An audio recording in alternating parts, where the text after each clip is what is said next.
pakar-pakar, ulama-ulama mulai meninggal satu-satu, dan yang muncul tiba-tiba orang-orang yang tidak jelas, tapi bisa jadi pengajar agama, jadi ustadz, bisa memberikan fatwa, dan sebagainya.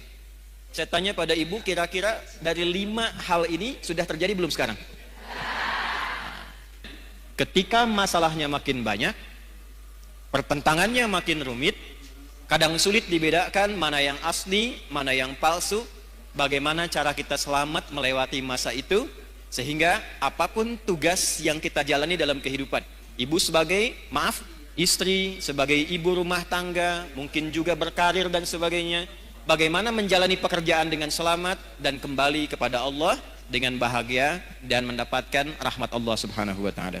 Orang yang hafal 3 ayat ini dan biasa berdoa dengan mengawali dengan 3 ayat ini, sepanjang yang dimintakan baik untuknya dunia akhirat, maka cepat akan dikabulkan oleh Allah. Sesulit apapun persoalan yang dia alami, aku berikan solusi dan jalan keluarnya. Jadi ada orang yang dalam hidupnya seakan tidak pernah punya masalah. Bukan gak ada masalah, tapi karena saking tinggi takwanya, saat dia akan menghadapi masalahnya, diringankan oleh Allah karena sudah diberi jalan keluar sebelum dia menghadapinya. Sama dengan ibu begini, ibu sedang punya masalah, tidak mudah misalnya, itu dipandu oleh Quran, katakan pada hatimu, katakan, inna ma'al usri,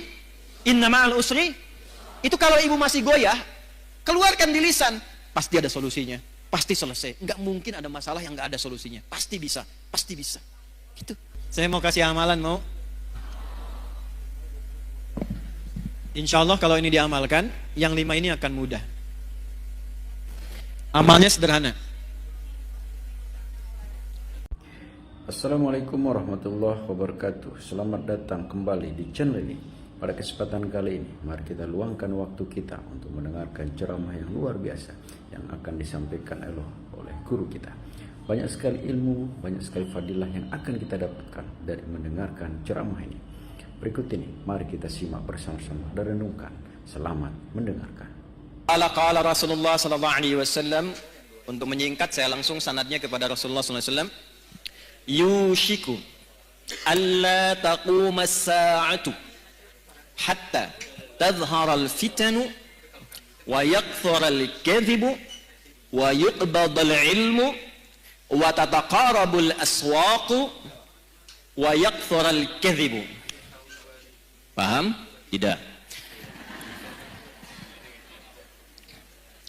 Nanti di perjalanan waktu berganti akan muncul keadaan ganti umat sampai ke ujung dunia berakhir. Sebelum menuju itu, kata Nabi, ada satu keadaan, kondisi yang ditandai di masa itu dengan 1, tadharal fitanu, banyaknya fitnah tersebar. Wa yakthurul kadhibu, banyaknya manipulasi, sehingga sulit dibedakan mana yang benar, mana yang salah.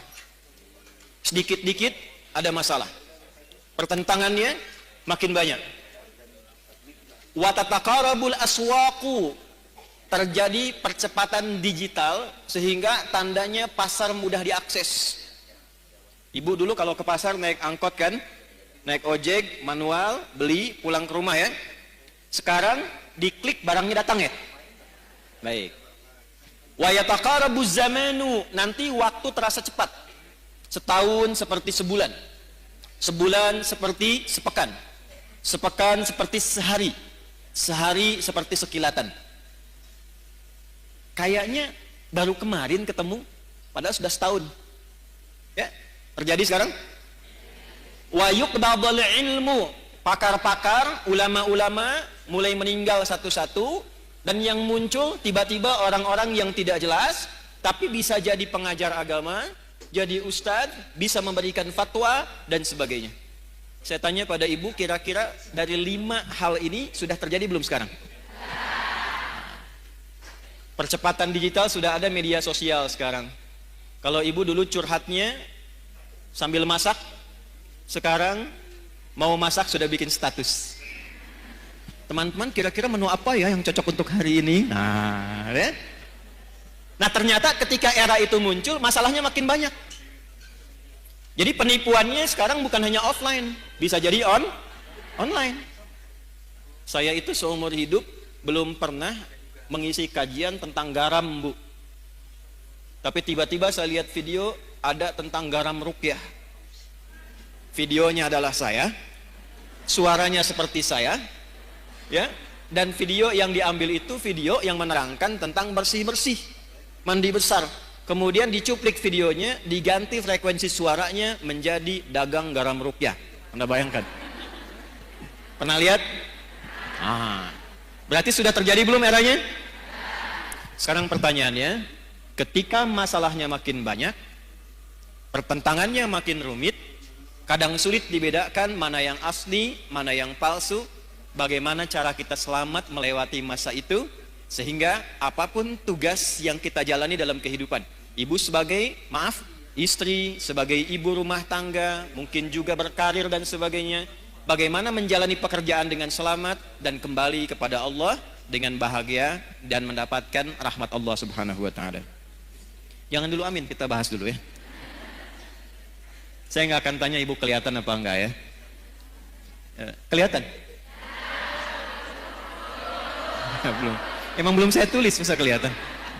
Ya, satu, kita kasih dalilnya dulu ya, supaya nanti ada landasan di Al-Qur'annya bagaimana, di hadisnya seperti apa.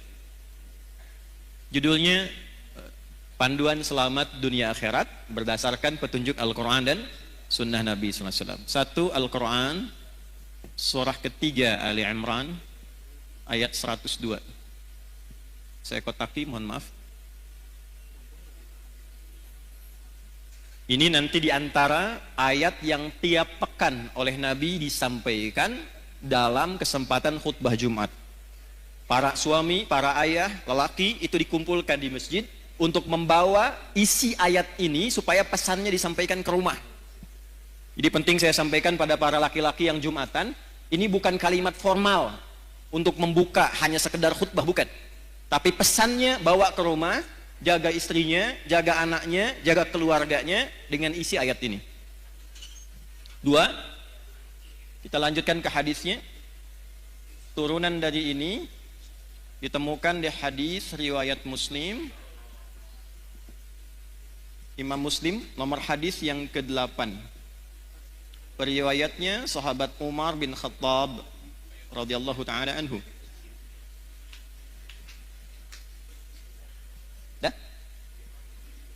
Ini punya cabang 5. 1, 2, 3, 4, 5. Cabang yang pertama, dalil Qur'annya surah ke-47 ayat 19. Turunannya surah paling favorit di muka bumi, Quran surah ke-112 Al-Ikhlas. Hadisnya, karena ini kajian ibu-ibu, kita ambil ibunda kita Sayyidah Aisyah, hadis riwayat Sayyidah Aisyah radhiyallahu taala anha, didokumentasikan oleh Imam Al-Bukhari dalam kitab sahihnya nomor hadis 7375.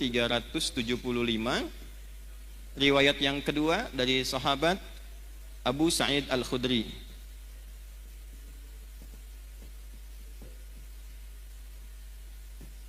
Masih di Al-Bukhari.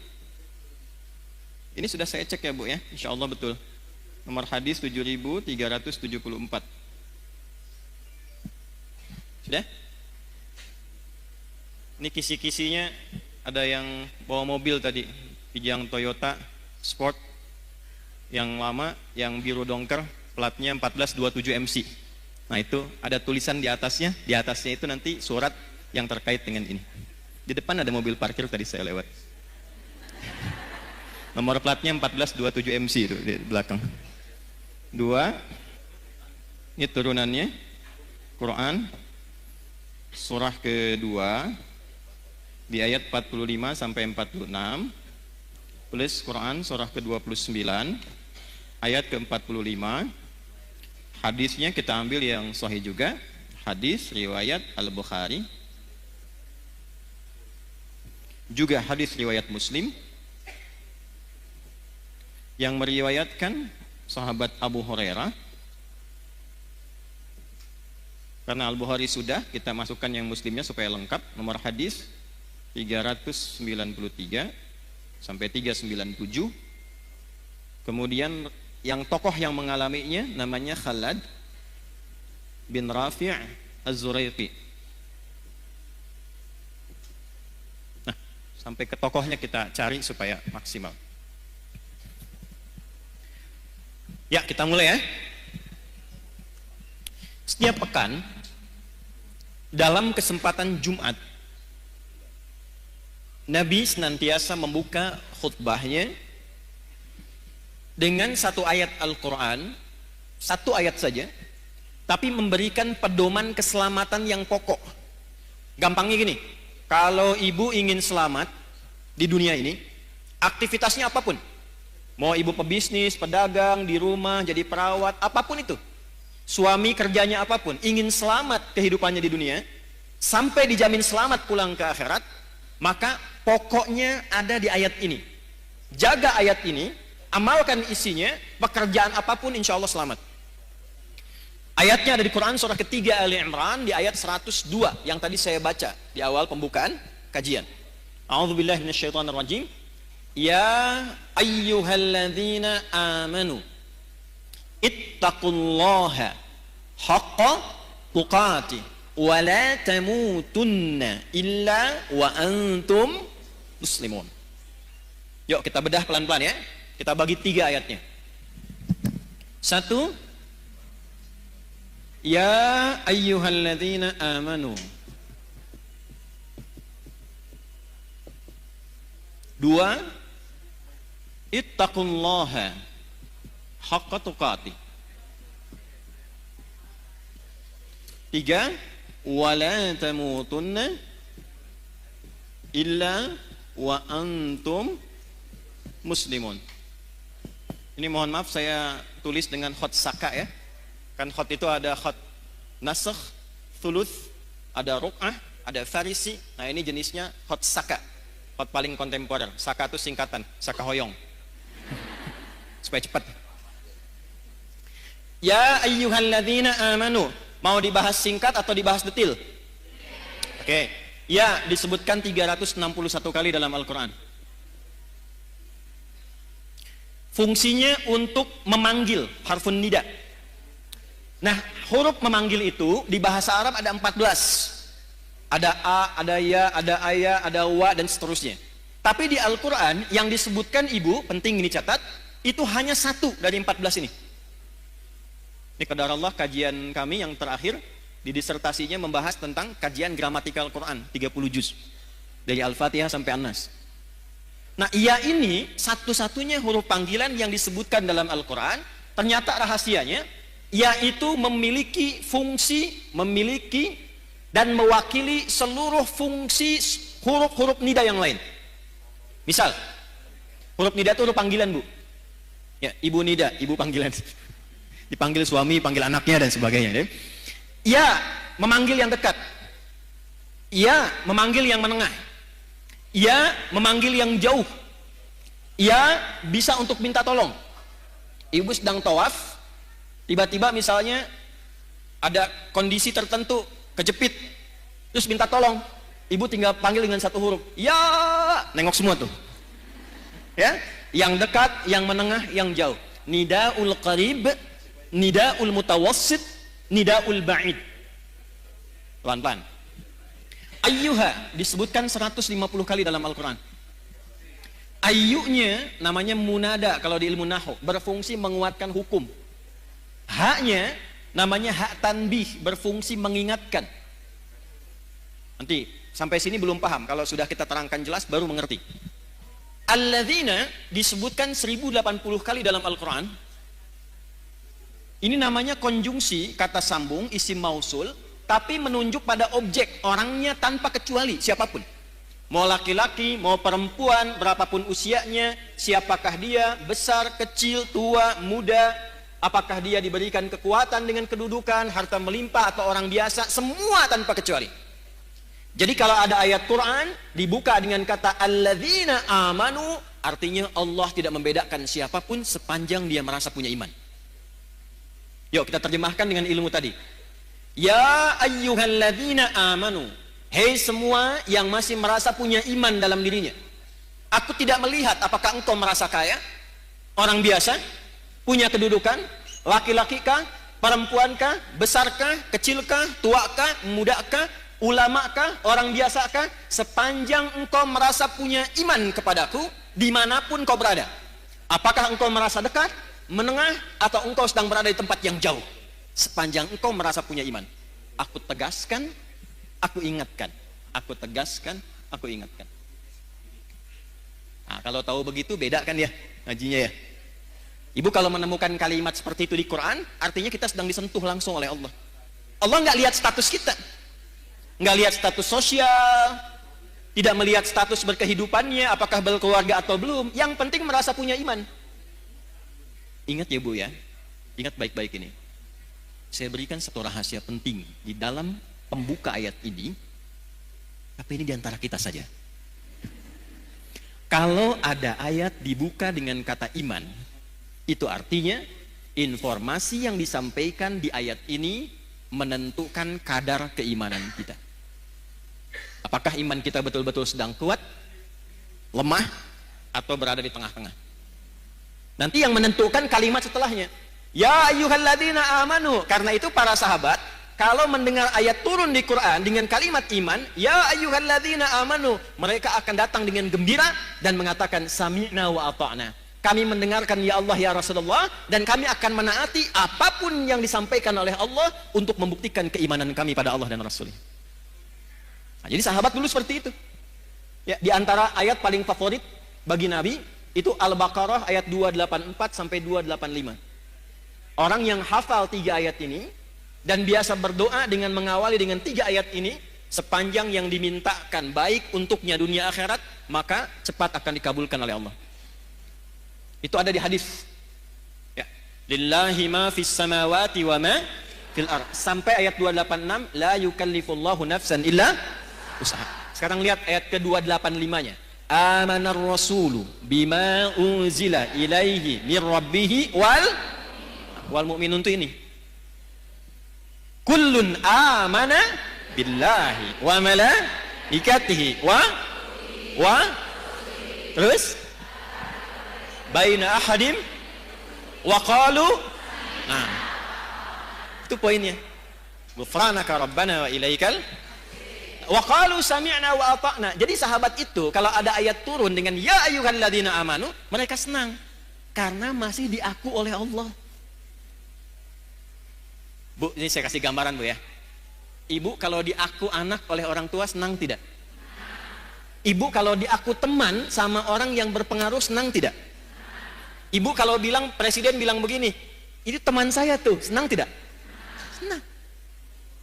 Kalau ada tokoh yang ibu senangi, terus bilang sama ibu, itu teman saya tuh, senang tidak? Sekarang Allah mengakui keimanan kita, kita dianggap sebagai hamba Allah. Dan dikatakan, ya ayyuhalladzina amanu, hei hamba-hambaku yang yakin punya iman kepadaku. Ibu senang tidak? Masa? Bukti senangnya apa? Dulu sahabat itu kalau ayatnya turun, ya ayyuhalladzina amanu, mereka langsung wajahnya gembira. Karena tahu imannya diaku hamba sama Allah. Terus nunggu, ya Allah perintah apa?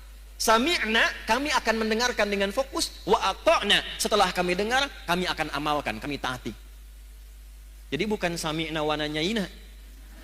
Kami dengar, kami klarifikasi dulu gitu ya. Nah, sahabat tidak begitu.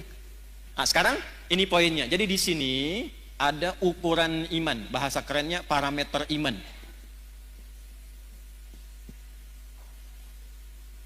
Rumus pertama, kita belajar rumus.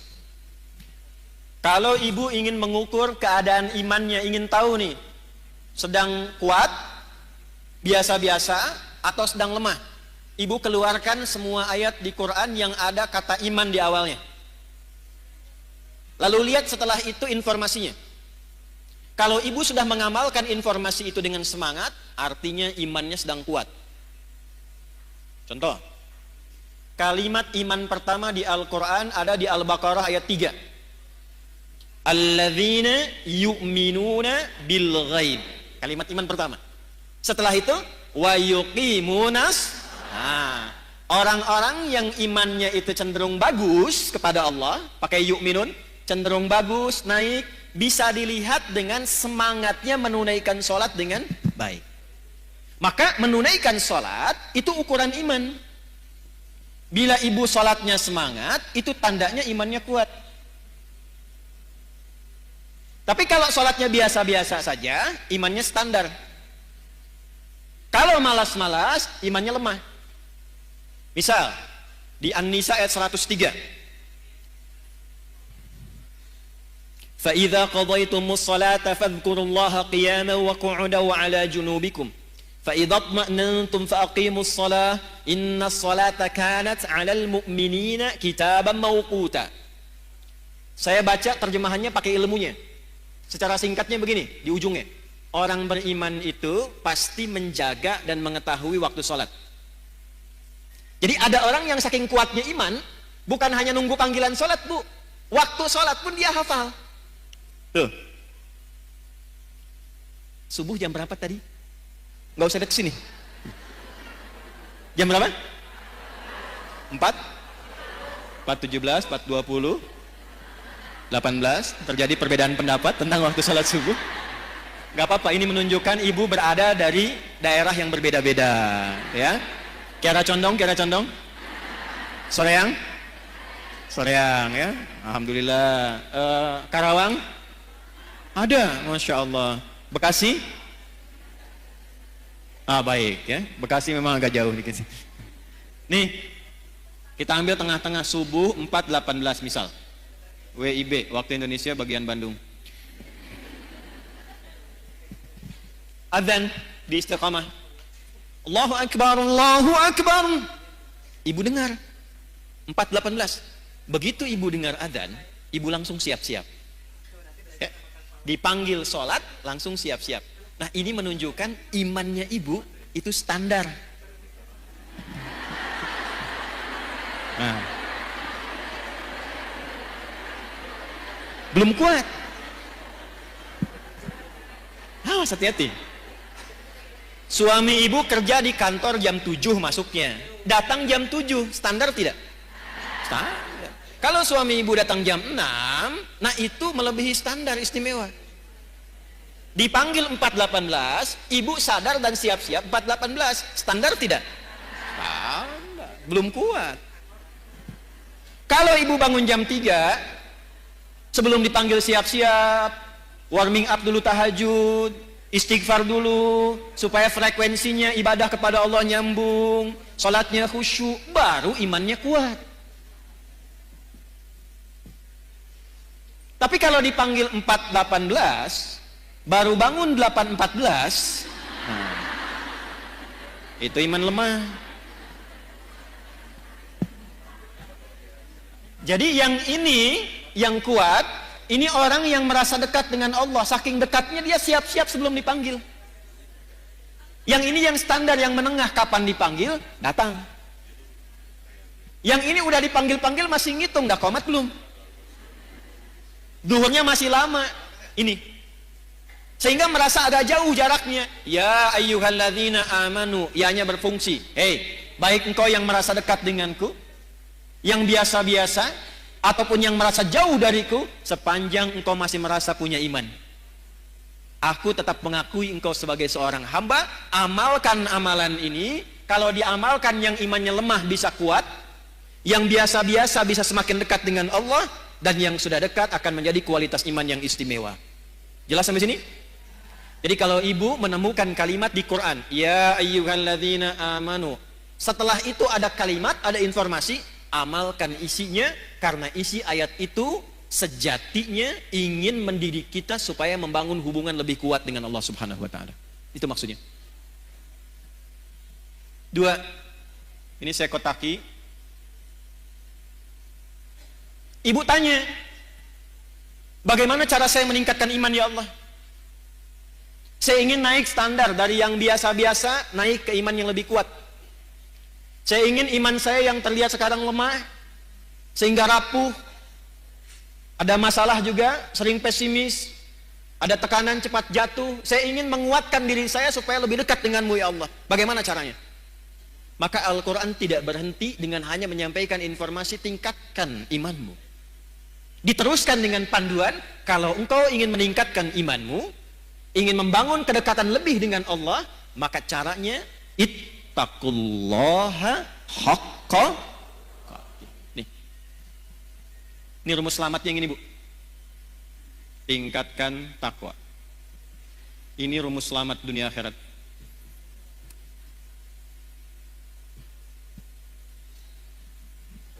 Ya, tahan ya, karena itu saya kotaki.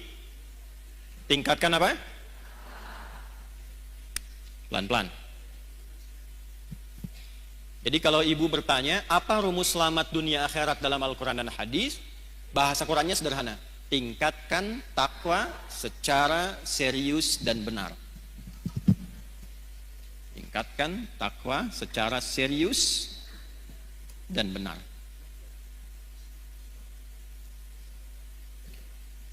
Pelan-pelan.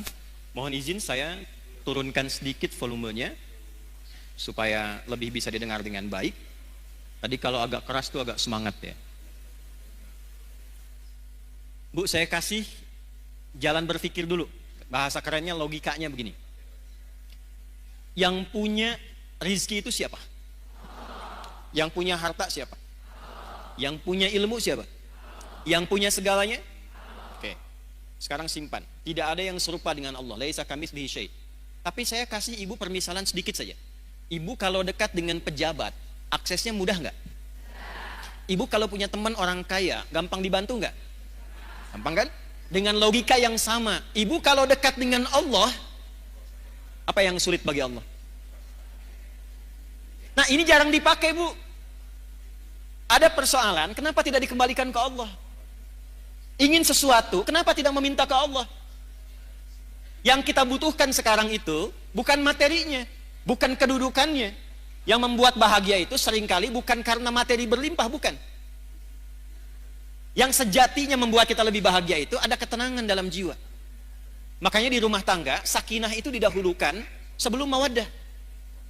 Sakinah, mawaddah, dan rahmah. Mawaddah itu, Bu, pemberian ungkapan cinta yang diberikan dengan pemberian fisik, materi. Kalau baru akad itu mahar. Ya, itu diteruskan setelah berumah tangga. Misal istrinya milad, suami kasih hadiah pulang ke rumah.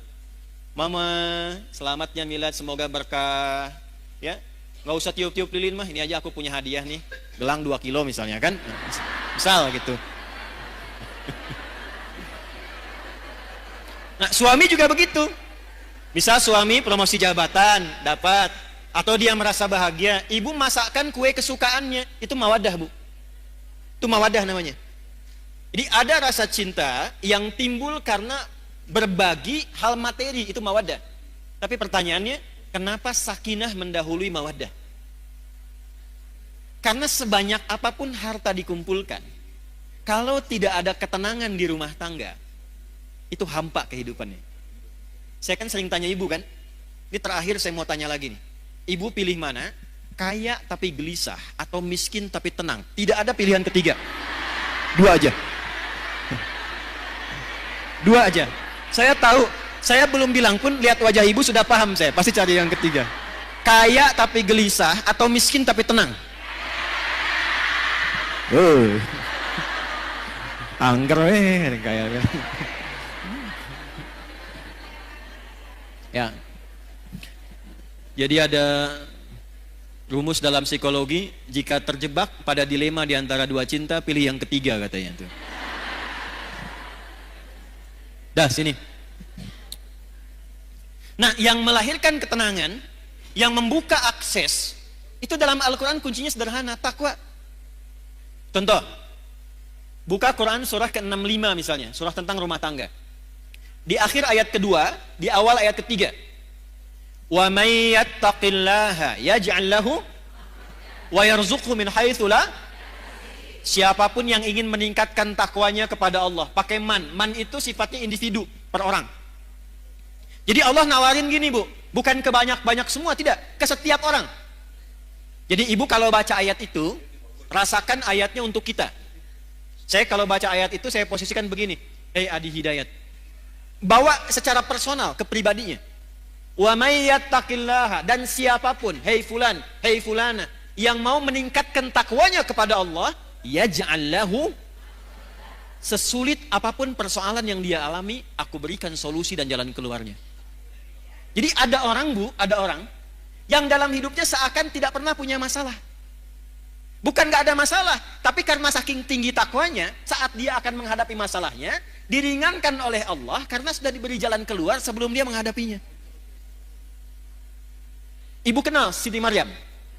Bagus. Ada yang kenal sana tuh. Kalau kenal langsung saya tutup kajian kita hari ini. Loh. Sayyidah Maryam itu siapa? Nah ini masalahnya. Ibu punya ayat tentang perempuan, An-Nisa. Ada tokohnya Maryam. Cuman jarang dibaca. Ibu keluarkan isinya, lihat sejarahnya.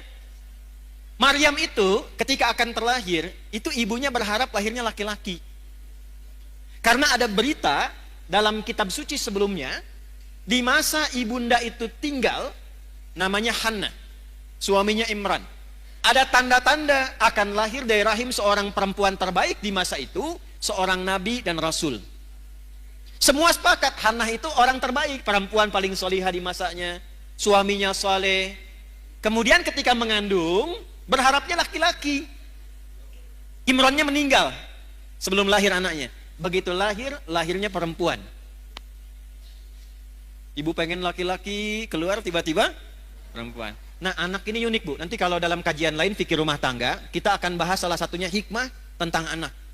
Kenapa kok bisa pengen laki-laki keluar perempuan? Pengen perempuan lahir, pengen cepat tiba-tiba lambat. Pengen ditunda tiba-tiba lahir lagi. Enggak, itu ada hikmahnya.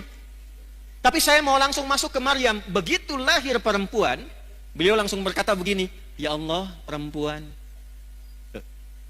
Quran surah 3 ayat 36. Takwanya ayat 37-nya. Falamma wada'atha qalat rabbi inni wada'tuha untha. Ketika dilahirkan ternyata yang lahir itu perempuan, Hannah berkata begini, ya Allah, perempuan. Saya pengennya laki-laki. Apa jawab Allah? Wallahu a'lamu bima wada'at wa laysa dzakaru kal unta. Allah lebih mengetahui hikmah, rahasia di balik kelahiran setiap anak. Kamu jangan simpulkan perempuan seperti pikiranmu. Perempuan pun punya keistimewaan yang tidak dimiliki laki-laki. Coba ibu sepanjang berkehidupan pernah menemukan gak keistimewaan yang dimaksud di ayat ini apa? Ibu tuh istimewa, Bu. Nanti Pak, pas pengajian bapak-bapak saya bahas yang laki-laki, Pak, tenang. Enggak, saya katakan gini, ini ayat turun saat perempuan itu direndahkan, Bu. Ya, direndahkan, dianggap bahkan tidak sempurna. Ada ibadah di satu keyakinan, kalau isinya masih perempuan belum bisa berlangsung. Ada disamakan dengan sosok yang sangat tidak baik dan sebagainya. Jadi saat perempuan direndahkan, Islam datang dengan ajaran mengangkat derajat perempuan dan mengatakan perempuan punya keistimewaan yang tidak dimiliki laki-laki.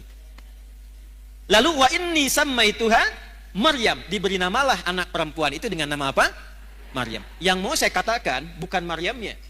Yang mau saya katakan, hal pertama yang dilakukan oleh ibunda Maryam, Hannah, itu melatih Maryam supaya membangun kedekatan lebih dengan Allah. Jadi yang diajarkan pertama kali, Bu, ya, yang disiapkan itu bukan bagaimana nanti bajunya, bagaimana popoknya, bagaimana seluruh fasilitas dunianya. Ya, kalau didapati kan era sekarang, walau tidak semuanya, kalau mau lahiran kan banyak disiapkan itu perlengkapan lahirannya kan. Pernah nggak terfikir ketika anak ini lahir, yang terfikir pertama bagaimana anak saya ini bisa dekat dengan Allah? Itu dulu. Bagaimana anak saya yang lahir kenal Allah? Sehingga ketika dia dekat, hisab saya ringan di hadapan Allah, saya pulang. Itu poinnya. Berapa di antara ibu muslimah yang ketika mengandung dan melahirkan memiliki cara berpikir seperti ini? Ketika lahir, yang dia pikirkan bagaimana anak saya bisa kenal dengan Allah. Sekarang ibu lihat apa yang terjadi. Ketika anak ini didekatkan dengan Allah bahkan sejak dalam kandungan. Ayat 35-nya itu sudah didekatkan dengan Allah, Bu, dalam kandungannya. Idh qalat imra'atu Imran rabbi inni nadhartu laka ma fi batni muharraran fataqabbal minni. Ketika istrinya Imran memberikan inspirasi kepada perempuan-perempuan di muka bumi, para muslimah. Ketika beliau mengandung, beliau dekatkan anaknya dengan Allah dan mengatakan, ya Allah, saya bernazar ketika dia lahir, anak ini akan saya dekatkan denganmu. Maka di era Nabi dicontohkan dari kandungan. Sudah berdoa, turun Quran surah 7 ayat 189. Dalam kandungan suami istri mulai berdoa, suaminya cari yang halal, istrinya banyak sholat, banyak baca Quran. Jadi ketika lahir itu sudah ada bekal-bekal awal supaya kenal Allah. Maka apa yang terjadi? Begitu anaknya lahir, wa inni sammaituha Maryam, diberi nama sesuai harapannya. Nama itu penting, Bu. Misal ibu pengen punya anak yang ahli Quran. Ibu kasih nama misalnya, kalau ahlinya itu sampai paham, Ahmad Faqihul Quran misal. Di situ ada doa. Oh, saya pengen anak saya yang kedua dekat dengan Nabi. Ibu beri nama misalnya Amelia Habibatul Mustafa. Aku harapkan anak ini tumbuh jadi kekasihnya Nabi. Dicari ketika lahir, berikan nama sesuai dengan harapan yang ibu inginkan. Maryam, di antara maknanya, di antaranya sosok yang menjaga diri, sehingga dengan penjagaan itu ia selalu dekat dengan Allah. Yang Allah senangi, dikerjakan. Kalau Allah nggak suka, dia tinggalkan. Yang Allah inginkan, dia ikuti. Allah nggak suka, dia jauhi. Itu Maryam namanya. Maka ibu itu menyiapkan fasilitas untuk menempa anaknya supaya dekat dengan Allah. Maka dimintakan kepada pamannya yang seorang nabi namanya Zakaria untuk dibimbing anaknya, dibuatkan tempat namanya mihrab. Di tempat itulah dididik anak itu supaya meningkatkan takwa kepada Allah. Ibu lihat apa yang terjadi. Sebelum anak itu membutuhkannya, Allah sudah kirimkan seluruh kebutuhannya. Fataqabbalaha rabbuha biqabulin hasani wa ambataha nabatan hasana. Perhatikan, ini poinnya. Kalau ada seorang ibu, ayah, suami istri, dia menyiapkan anaknya supaya dekat dengan Allah sejak dini, maka Allah yang akan merawatnya sampai dia tumbuh berkembang. Merawat itu maksudnya memperhatikan dia, menjaga dia, mengalirkan kebutuhan dengan baik. Wa kafalaha Zakaria, tapi tetap mesti ada ikhtiar. Jangan ibu biarkan dari awal, ya Allah, saya sudah bacain dia Yasin, Al-Kahfi, Baqarahan, Anisaan, sekarang terserah engkau ya Allah. Nggak bisa begitu. Cari sekolah yang baik, cari orang baik untuk ngajar, ustadznya cari. Nanti dengan ikhtiar itu turunlah rezeki dari Allah. Wa kafalaha Zakaria, perhatikan. Kullama dakhala 'alaiha Zakaria al-mihraba wajada 'indaha rizqa. Setiap Nabi Zakaria ingin memberikan kebutuhan Maryam, mau ngantarkan makanan, ngantarkan bebuahan, ngantarkan pakaian, sudah ada di mihrabnya Maryam, Bu. Mau ngantar buahnya sudah ada. Kalau musim anggur ada anggur, wajar. Ini musim jeruk, bukan musim anggur, tapi ada anggur. Nanya, Zakaria itu nanya, pamannya alaihissalam. Nanya ini untuk mengkonfirmasi ketakwaannya kepada Allah. Tahu, ini anugerah Allah tahu, tapi untuk menguji, saya ngajar dia berhasil enggak? Dia kenal Allah tidak? Maka ditanya oleh pamannya, ya Maryamu anna laki hadza. Maryam dari mana semua ini? Perhatikan jawabannya. Anak yang dikenalkan dengan Allah sejak dini, maka yang keluar di lisannya kalimat-kalimat yang menyucikan Allah. Subhanallah, Alhamdulillah, Allahu Akbar. Maka apa yang keluar di lisan Maryam? Qalat huwa min indillah. Paman, semua ini anugerah Allah. Innallaha yarzuqu may yasha bighairi hisab. Allah akan mengalirkan rizki pada hamba yang dikehendakinya tanpa batasan. Siapa hamba yang dikehendaki di sini? Yang meningkatkan takwa. Ini. Jadi kalau anak-anak ibu dari awal didekatkan, dikenalkan dengan Allah, itu yang keluar nanti kenal Allah, Bu. Saya pernah lihat satu video dulu, ada anak mau disuntik masih kecil. Yang keluar tuh subhanallah, astagfirullah, dosa apa aku ya Allah, astagfirullah, gitu-gitu. Ya kan? Tapi tidak sedikit juga anak-anak yang mau disuntik harus dikenalkan dengan mainan dulu gitu kan, dan sebagainya. Tidak salah, tidak. Tapi kalau ingin dijaga, dirawat oleh Allah, maka kenalkan sejak dini. Maka Bapak Ibu, Bapak tuh ada Bapak di sana, Ibu di sini. supaya terbawa juga suasananya. Yang mau saya tegaskan yang pertama, apakah itu hanya berlaku untuk Maryam atau umum? Kita bisa dapat nggak? Dari mana taunya? Kembalikan ayatnya di Quran. Maryam ini hanya contoh. Seperti Nabi Ayub contoh kalau sakit amalnya bagaimana.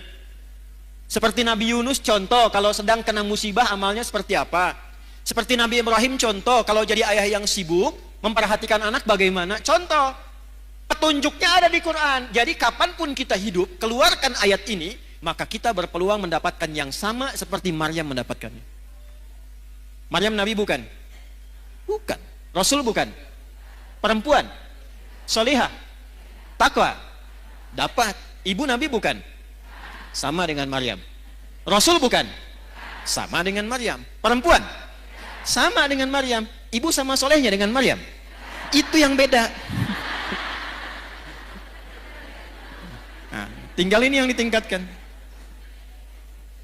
Maka ayatnya balik lagi ke surat ke-65. Wa may yattaqillaha yaj'al lahu. Bukan hanya Maryam, siapapun.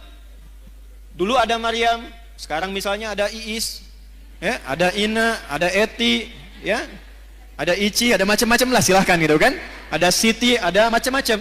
Silahkan siapapun namanya, karena kalimat Qur'annya nawarkan umum untuk personal. Man, kamu mau tingkatkan takwa, aku berikan hal yang serupa. Bu, tolong catat ini ya. Tidak ada orang hidup tidak punya masalah, itu nggak ada. Nggak ada. Saya ulangi ya. Tidak ada orang hidup yang tidak punya masalah. Masalah itu Allah kirimkan bukan ingin membuat kehidupan kita bermasalah, bukan. Tapi ingin meningkatkan kualitas kehidupan kita agar lebih baik dari sebelumnya. Karena kalau tidak diuji, Bu, kemampuan kita tidak keluar. Anak-anak ibu yang sekolah itu, ada ujian nggak?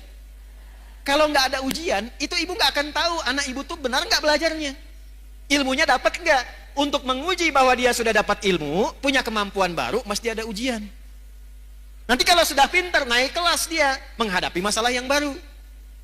Dengan logika yang sama, hidup juga begitu. Kalau datang masalah, berbahagialah. Karena ketika Allah kirimkan masalah itu, bukan ingin membuat kita bermasalah, bukan. Tapi supaya kemampuan kita bertambah, dan memudahkan kita mengatasi berbagai macam persoalan kehidupan berikutnya. Cuma kalau ibu ingin cepat mengatasi masalah itu, dibuat gampang oleh Allah. Caranya tingkatkan takwa. Sehingga setiap masalah yang datang, sebelum datang diringankan dulu oleh Allah. Seakan-akan gak ada masalah. Ustadz juga sama, Bu, punya masalah. Serius. Bahkan masalahnya kadang itu lebih banyak dari ibu. Itu masalah ibu ditanyakan juga ke saya. Nanti ada pertanyaan tuh. Di poinnya ini. Siapa yang mau bahagia angkat tangan? Sudah cukup turun. Ya. Ternyata rumus bahagia bukan harta, bukan kedudukan. Itu banyak public figure, kaya-kaya, menikah, sebulan, 2 bulan, masalah. Ternyata faktornya bukan karena terkenal, bukan karena harta. Yang ingin bahagia, rumusnya takwa. Quran surah kedua di akhir ayat 189. Ayat 189 di surah Al-Baqarah ditutup dengan kalimat begini. Wattaqullaha la'allakum tuflihun. Jika engkau ingin bahagia, maka tingkatkan takwamu kepada Allah. Bertakwalah kepada Allah, maka hidupmu cenderung bahagia. Siapa yang ingin pintar? Ya kan? Yang kepintarannya berkali lipat. Ternyata rumusnya takwa. Ditemukan di mana? Di Quran surah kedua Al-Baqarah di akhir ayat 282. Ayat paling panjang di Al-Quran menyampaikan ilmu yang termasuk rumit tapi ditutup dengan kalimat wattaqullaha wa yu'allimukumullah. Engkau tingkatkan takwamu kepada Allah, Allah tambahkan dan ajarkan pengetahuan-pengetahuan yang mudah. Ini kuncinya.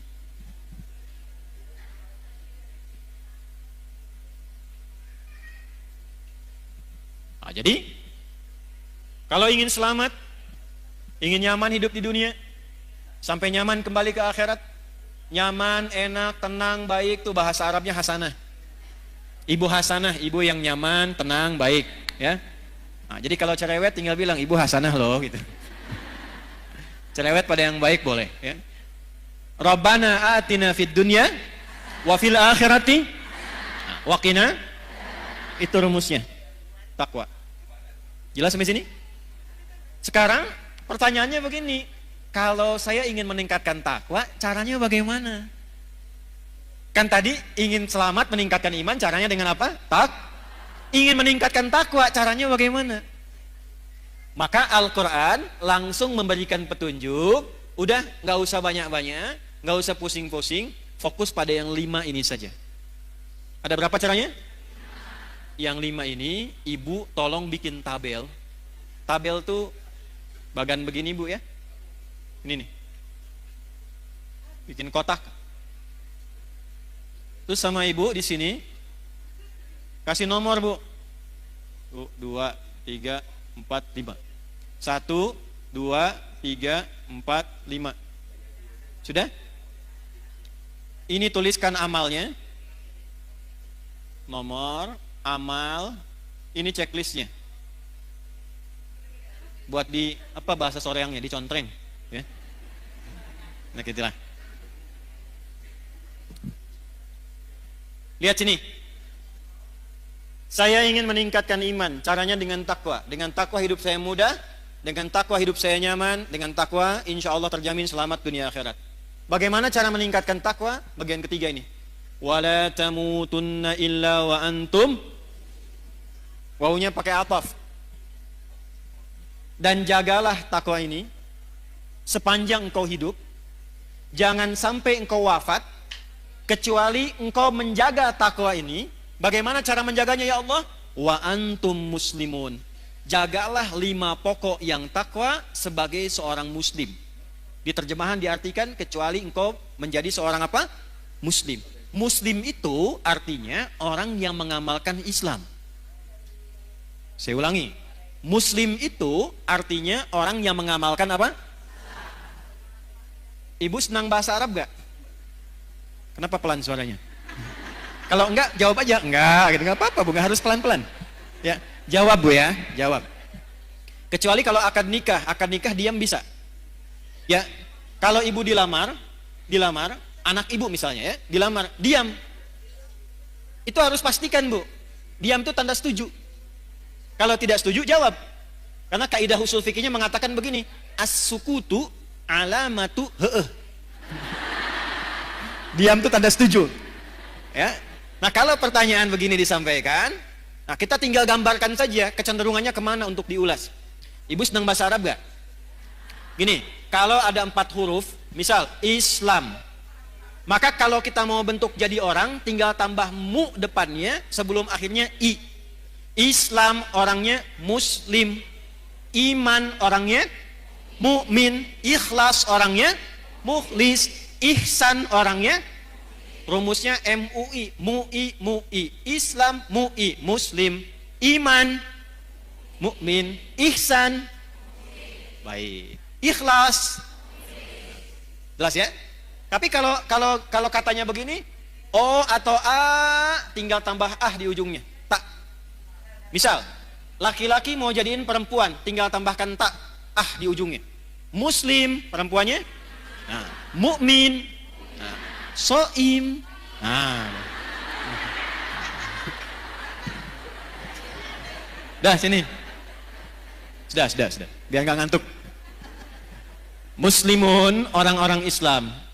Muslim itu orang yang mengamalkan Islam. Apa itu Islam? Angkat tangan. Apa itu Islam? Ya ibu, mangga bu. Quran? Berserah diri 100.000. Saya serius. Mangga ya, titip panitia aja ya, kejauhan. Panitia mana panitia? Mas. Ibu itu. Bu, no iya tabu, awas bu kade bu. Ayo mau tambah, saya naikkan 500.000. Islam itu takwa, baik, kurang. Ya ibu. Ya. Salat, zakat, puasa, haji, baru 4. Syahadat, 1 juta ya, 1 juta. Nah. Mas yang itu ya, ibu itu ya. Nanti belakangan ya bu ya. Apa? Nggak jadi? Baik. Nah sekarang saya naikkan. Tahu dari mana ibu jawabannya itu? Udah cukup. Ini udah saya tulis nih. Hadis Muslim nomor hadis yang ke-8, riwayat Umar bin Khattab. Nah, tahan sini, lihat sini. Fokus. Ya Allah, saya ingin meningkatkan takwa, caranya bagaimana? Kata Allah, kamu jadi orang Islam yang baik. Amalkan ajaran Islam, jaga sampai meninggal. Kalau kamu jaga ajaran ini sampai meninggal, kamu selamat sampai pulang. Kita tanya balik, ya Allah, ajaran Islam yang pokok itu mana saja?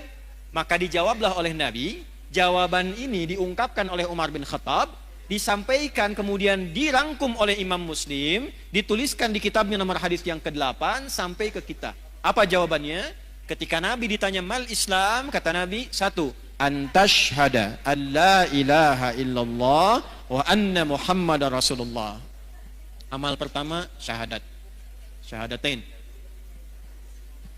Wa tuqimas shalah, salat. Wa tu'tiyaz zakah, zakat. Wa tasuma ramadhana, ramadan. Wa tahujjal baita in istata'ta ilaihi sabila, haji atau umrah. Haji atau di sini maksudnya kalau belum mampu untuk haji bisa menunaikan apa? Umrah.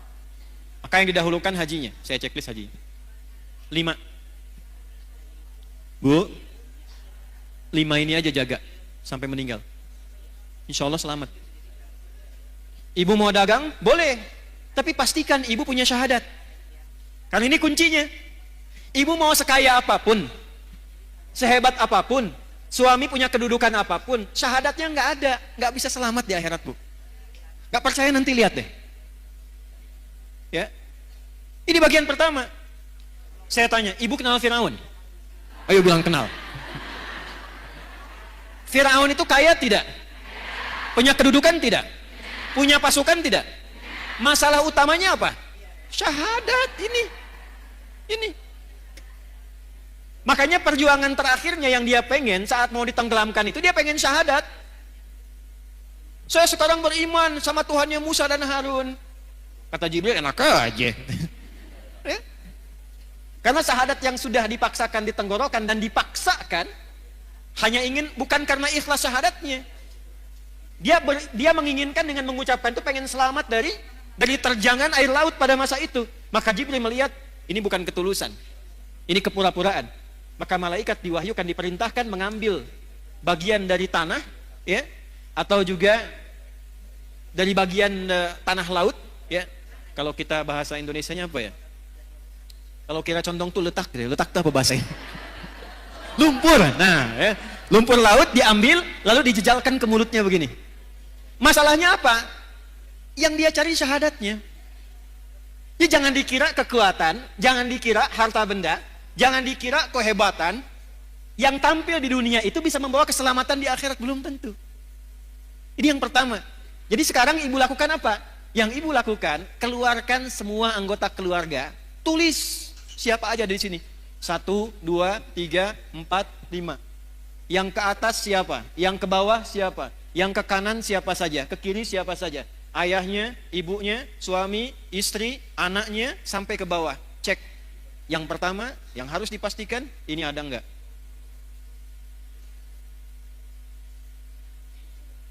Gimana syahadatnya suami? Istri bagaimana? Ibu? Anak-anaknya? Keluarganya? Ini nomor 1, letakkan urutan pertama. Buka Quran surah 52 ayat 21, At-Tur. Quran surah 52 ayat 21. Saya tanya ibu dulu sebentar. Ibu mau ketemu anaknya lagi nggak di akhirat? Mau kumpul nggak dengan keluarganya? Dengan suaminya? Kenapa pelan? Lihat sini. Ternyata yang pertama ditampilkan Quran itu bukan bekal harta, bukan kedudukan. Jadi kalau ibu punya suami, punya anak, punya kedudukan, punya harta banyak, itu tidak menjamin mengumpulkan kembali di akhirat. Walladzina amanu, iman dulu. Wattaba'athum dzurriyyatuhum biimanin alhaqna bihim dzurriyyatahum. Dan para orang tua yang punya iman diikuti oleh anak cucunya, sekeluarga, kerabatnya semua beriman, kami akan kumpulkan kembali, kata Allah. Aku kumpulkan kembali satu keluarga itu di taman surga semuanya. Wa ma alatnahum min amalihim min syai'. Dan tidak akan aku sia-siakan amal mereka untuk menguatkan iman itu. Jadi kalau ibu ajarkan anak dari kecil supaya kenal Allah, itu ditulis bu, diperintahkan malaikat tulis tuh. Kadang-kadang mesti menjewer anak supaya dekat dengan Allah, itu ada bekas. Di hari hisab, di antara tanda yang Allah perintahkan pada malaikat, cari pada diri anak, ada enggak bekas pendidikan orang tua kepada anaknya supaya anak kenal Allah? Tuh. Pernah enggak ada begitu? Begitu anak ingin menjauh dari Allah, susah diingatkan. Ibu belai misalnya begini, nak, itu bekas belayannya itu nanti akan jadi tanda di yaumil hisab. Dulu saya kecil itu dijewer begini, kalau ngumpet ngaji. Maghrib, TV mati. Sembunyi dimanapun akan dicari. Saya pernah kecil, ingin ngetes aja, dicari enggak? Saya sembunyi di bawah lemari asisten rumah tangga, saya masuk situ. Ternyata asisten rumah tangga diperintahkan oleh ibunda kami, cari Adi sampai ketemu. Harus ngaji di hadapan ibu. Kalau nekat dijewer. Dan saya baru tahu kenapa telinga ini penting dijewer. Ternyata di sini ada bagian sensitivitas dari saraf yang bisa menggerakkan juga ya bagian dari dalam diri manusia itu untuk menstimulus kepintarannya muncul. Tapi bukan berarti pulang dari sini ibu jewer semua anak, bukan. Saya mau katakan kenapa orang tua dulu kalau mendidik anak kadang suka dijewer gitu. Ya, ternyata itu ada bukti ilmiahnya sekarang. Jangan potong videonya ya. Sekarang suka ada kontainer potong-potong video. Kontainer itu yang suka bikin konten, ya. Udah, sini udah ya. Jadi Islam tuh sampai mengatur begitu, Bu. Ya, jangan sampai awas mendidik dengan cara menyakiti. Makanya saya suka koreksi terjemahan-terjemahan itu. Anak usia 7 tahun, ajari dia sholat. Kalau 10 tahun dia belum mau sholat, maka apa? Tuh, kan? Bu main pukul aja. Terjemahnya bukan begitu. Idrib itu artinya memberikan contoh sampai mengerti. Dari kata doroba itu artinya memberi contoh. Innallaha la yastahyi ayyadriba mathalan ma ba'udatan fama fau. Ngasih contoh. Maksudnya apa? Anak sudah 10 tahun, malas sholat, ibu berikan contoh kepada dia, supaya dia mengerti tentang pentingnya sholat. Hukumannya berupa contoh. Contohnya apa? Uang jajannya jangan kasih dulu. TV-nya yang kesukaan dia matikan dulu. Sampai dia ngerti akses menuju itu mesti sholat. Kalau dia tanya, kenapa sih mesti sholat? Nah, sholat itu mendekatkan kita dengan Allah. Ini loh Allah yang ngasih mama TV itu Allah. Yang ngirim uang ke mama itu dari Allah. Yang ngasih kita kenyamanan hidup itu Allah. Cara terima kasih kita sama Allah, sholat. Kamu dikasih sama paman uang, kamu ucapkan terima kasih. Kita dikasih sama Allah berupa banyak kenikmatan. Ini cara terima kasihnya sholat. Itu caranya. Sampai dia mengerti. Tidak harus memukul. Kalau di Arab, budayanya memang begitu. Tapi bukan menyakiti. Kadang tepak begini gitu. Itu contohnya. Paham? Satu, Bu. Bagaimana cara menjaga syahadat? Maka cabangnya ini, Quran surah 47 ayat 19. Fa'lam annahu la ilaha. Fa'lam, maka cepatlah belajar, mesti punya ilmu. Jadi syahadat pun ada apa? Ada ilmu. Izin ya Bu ya. Syahadatnya checklist dulu. Tapi kalau ibu checklist, menjaganya juga nggak mudah kalau tanpa ilmu. Karena akan tiba masanya syahadat itu mudah ditukar. Ada bencana bawa sembako, syahadat ditukar dengan sembako. Ada yang ditukar dengan biskuit. Anak ibu hati-hati yang perempuan-perempuan. Tiba eranya tidak mudah. Datang orang, sekarang dengan kalimat aja bisa hilang syahadat Bu. Aku mencintaimu asal engkau mau ikut denganku. Bahaya. Terjadi sekarang? Maka butuh ilmu untuk menguatkan syahadat itu. Karena itu kuncinya. Kata Nabi Miftahul Jannah, kunci surganya itu terletak pada syahadatnya. Jelas? Ilmunya ada di mana? Nih, gak usah tinggi-tinggi Bu bahasnya ya. Apalagi mohon maaf sekali. Saya sering perhatikan orang awam banyak berdebat di masalah pembahasan akidah yang tidak ada manfaat untuk dirinya. Yang penting itu membuat kita kenal Allah cukup. Gak usah terjebak dalam perdebatan ini bagaimana, itu bagaimana. Saya nggak ngerti, bahasan dulu para ulama diskusi, sekarang jadi konsumsi awam. Salahnya kadang-kadang sebagian kurang bisa menjaga. Di antara yang ceramah itu membahas pokok-pokok yang harusnya nggak disampaikan kepada awam. Itu kalangan diskusi di kalangan para ulama. Ar-Rahmanu 'alal 'arsy istawa, yadullahi fawqa aydihim. Ini orang bikin konten berantem sama ini, berdebat dengan yang ini. Padahal yang belum tentu memberikan faidah untuk dirinya. Orang tua kita ngajarkan dari dulu, wallahu a'lamu bimuradih. Bagi orang awam, cukup kenal Allah, cukup paham tentang bagaimana kita menyembah Allah, jaga itu sampai meninggal, selesai. Makanya ketika Nabi mengajarkan menjaga tauhid, pada orang-orang awam, pada sahabat-sahabat beliau yang awam, itu diajarinnya simpel, Bu. Cuma diajarkan surat Al-Ikhlas. Satu di antara 3 surat Qul yang jadi favorit umat akhir zaman. Qul huwallahu ahad, Qul a'udzu birabbil falaq, Qul a'udzu birabbin. Ini tahu dari mana itu? Nih dalilnya dari Sayyidah Aisyah. Riwayat Al-Bukhari. Ada sahabat yang saking dekatnya dengan Allah, kenal Allah, dia hobi sekali baca kulhu. Jadi mainnya kulhu terus, Bu. Rakaat kedua. Ya, walaupun rakaat pertama misalnya Al-Duha, Al-Insyirah, Al-A'la, yang keduanya selalu kulhu.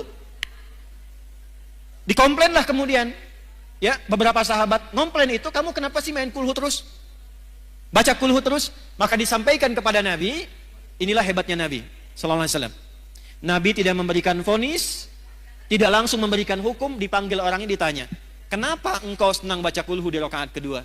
Kata sahabat ini, ya Rasulullah, di dalam kulhu itu ada sifat-sifat Allah yang indah. Saking kenalnya Allah, senang dengan kulhu, karena menemukan di situ kebenaran Allah dan sifatnya yang indah. Saya mencintai Allah, karena itu saya senang baca kulhu, karena di situ ada sifat Allah, saya cinta pada Allah. Maka turunlah berita, sampaikan Muhammad kepada sahabat itu, karena dia cinta Allah, Allah pun mencintainya. Hadisnya sahih. Dan ketika cinta Allah diturunkan, ringan seluruh hidupnya. Ini, Bu.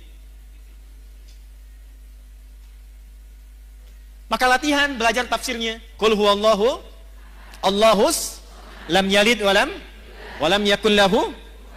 Nah, yang disebut Allah itu kalau jadi Tuhan, standar Tuhan itu nggak boleh sama dengan makhluk. Walam yakul lahu kufuwan. Itu gampang sekali. Kalau menetapkan Tuhan harus beda dengan makhluk karena ini khalik. Kalau ada satu sifat yang sama berarti bukan Tuhan. Sepakat? Contoh, manusia melahirkan tidak? Lahirkan. Manusia berpasangan tidak? Manusia punya anak tidak? Manusia itu makhluk atau khalik? Baik, kalau manusia berpasangan, maka Tuhan gak boleh berpasangan. Kalau ada sifat Tuhan berpasangan, berarti sama dengan makhluk, bukan Tuhan. Manusia melahirkan dan dilahirkan, berketurunan, punya keturunan. Tuhan gak boleh punya keturunan. Tuhan tidak boleh berpasangan. Tuhan tidak boleh melahirkan. Sebab kalau Tuhan punya sifat makhluk, berarti ada potensi makhluk bisa jadi Tuhan. Jelas? Ini simpel banget, logis. Dan kita diajarin itu. Pada akhirnya, walam yakul lahu kufuwan. Kalau ibu sudah bertaut kepada Allah dengan kalimat ini, maka Allahus Samad. Apapun masalah kita akan bergantung pada Allah. Ibu baca Al-Ikhlas ini, sampai ibu merasakan dalam hati bahwa ibu punya Allah.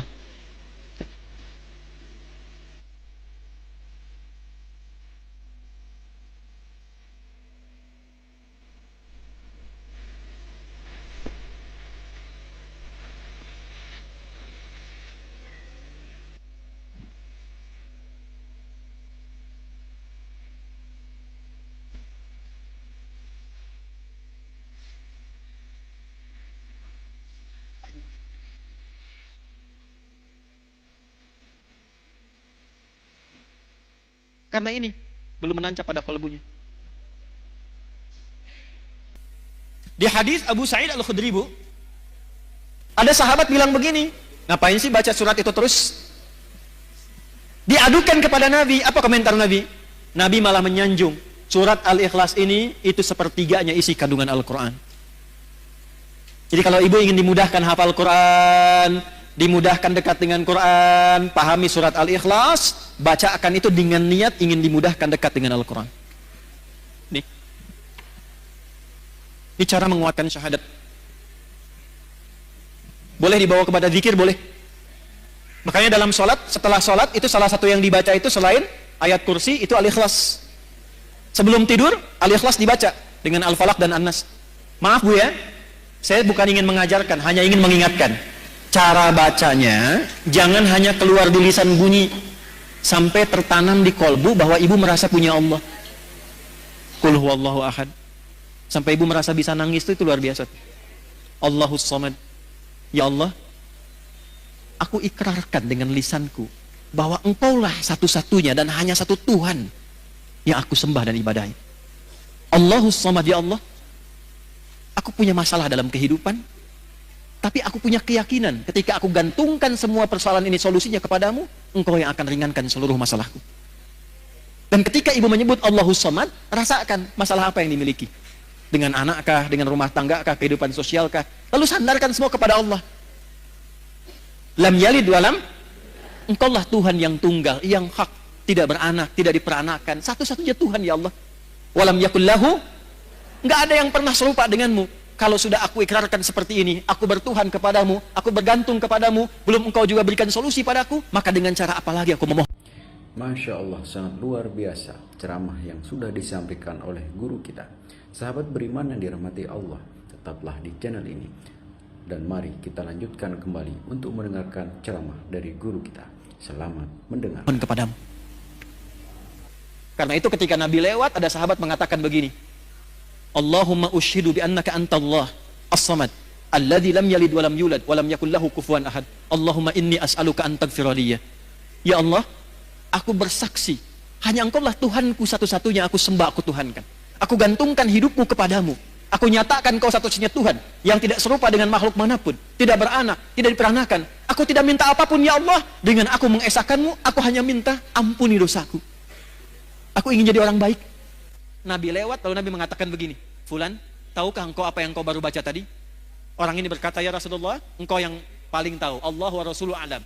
Allah dan Rasul yang paling tahu. Kata Nabi, engkau baru saja meminta kepada Allah dengan menyebut namanya yang paling agung, yang engkau kalau ucapkan itu, doamu akan selalu dijawab, permintaanmu tidak akan pernah tertolak. Itu hadisnya sahih. Hadisnya sahih. Dan Syekh Said Sabiq memasukkan hadis itu dalam pembahasan akidah ketika mengurai Al-Asmaul Husna di kitabnya Al-Aqaid Al-Islamiyah. Jadi kalau orang benar al-ikhlasnya, Bu, ini sampai ke dalam jiwanya, itu doanya mustajab, Bu. Karena dia merasa punya Allah. Nah, ini yang diminta ini udah nyambung belum sama Allah nih? Kadang lisannya kemana, hatinya kemana? Ibu baca subhanallah, satu kali belum nyambung, wajar. Dua kali belum connect, wajar. 33 kali belum nyambung, ibu mesti baca berapa kali lagi? Bu keluar dari sini ya, mie ayam, mie ayam, mie ayam, mie ayam, mie ayam, mie ayam, mie ayam, sampai 33 kali itu.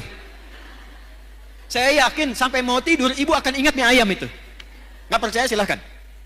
Mie ayam, mie ayam, mie ayam, mie ayam, mie ayam, 33 kali. Minimal ibu akan cari kan? Ibu tiap hari, Bu, subhanallah, subhanallah, subhanallah. Dari 33 ini, bagian keberapa yang sampai ke dalam hati? Ke-9, 10, 11? Alhamdulillah, alhamdulillah, alhamdulillah. Lisan ibu alhamdulillah, tapi tuntunan nikmat mintanya makin terus banyak. Sudah dikasih sepeda, minta motor. Dikasih motor, minta mobil lagi. Padahal baru alhamdulillah, sepeda saja belum pernah dibawa menunaikan sholat 5 waktu di masjid. Seringnya sepedaan, kadang dibawa sampai ke pulau lain, sepedaan dengan teman yang lain, belum pernah diantarkan jadi saksi di akhirat bahwa dia pernah mengantar orang ini sholat di masjid, pernah ikut pengajian, dan itu akan dihisab. Sepeda belum dipakai ibadah, sudah minta motor. Motor belum dipakai ibadah, sudah minta mobil. Kadang Allah tahan, bukan gak pengen ngasih. Fulan, pakai dulu ibadah supaya hisabmu ringan. Kan kamu baru bilang alhamdulillah tadi. Itu.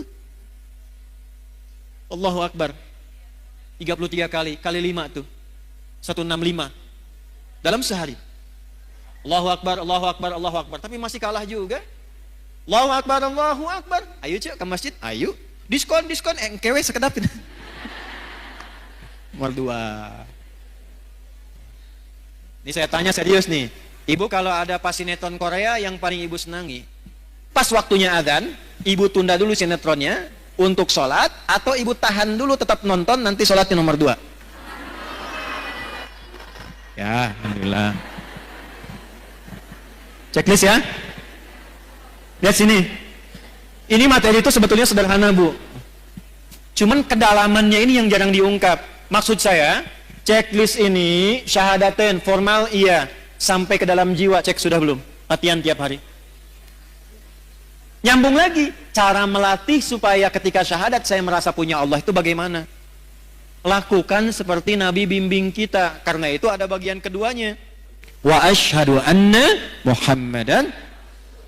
Tanya ke Nabi, ya Rasulullah, gimana cara melatih syahadat? Wa tuqimas shalah. Jaga dalam sholat. Karena itu dalam sholat kita bersyahadat. Waktu tasyahud syahadat tidak? Sholat dibuka dengan kalimat apa? Ya, kalimatnya apa? Allah. Waktu ibu mengucapkan Allahu Akbar, sudah kenal Allah belum? Tuh. Nih saya cek ya. Kalau sudah takbir baca apa? Iftitahnya bacaannya apa? Allahu Akbar kabira walhamdulillah subhanallahi bukratau. Kemudian baik. Selain yang wajah tuh ada lagi yang baca yang lain? Allahumma ba'id baini wa baina kama ba'adta bainal. Stop, saya kasih dua contoh ini. Pernah nggak mencari bagaimana Nabi pernah mengamalkan doa iftitah itu setelah takbir? Ibu pernah belajar dan dengar tentang sahabat Abu Bakar kan? Baru takbir, itu saking merasanya punya Allah, itu langsung menangis bergetar. Baru takbir. Sahabat Ali bin Abi Thalib baru adzan sudah bergetar. Belum sholat. Saking merasa punya Allah. Doa yang Allahumma ba'id itu ada di Al-Bukhari, Sahih Al-Bukhari. Riwayatnya oleh sahabat Abu Hurairah. Biasanya dibaca dalam kesempatan sholat siang.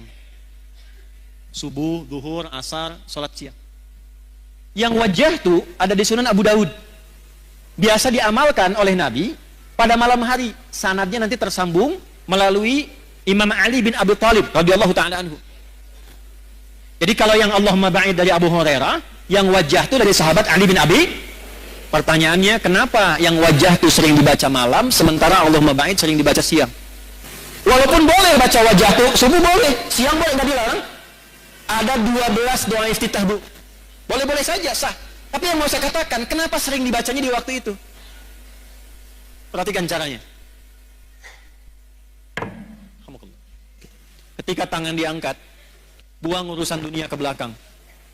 Kalau pengen khusyuk sholatnya, pasrahkan urusan kita kepada Allah. Jadikan Allah yang maha agung, yang lain gak penting. Buang urusan dunia ke belakang. Kenapa sholat jarang khusyuk? Karena ketika takbir dunianya masih dibawa. Allahu Akbar, oh diskon ini sekian, ini jemuran belum diangkat, ini masuk. Buang ke belakang. Pasrahkan kepada Allah.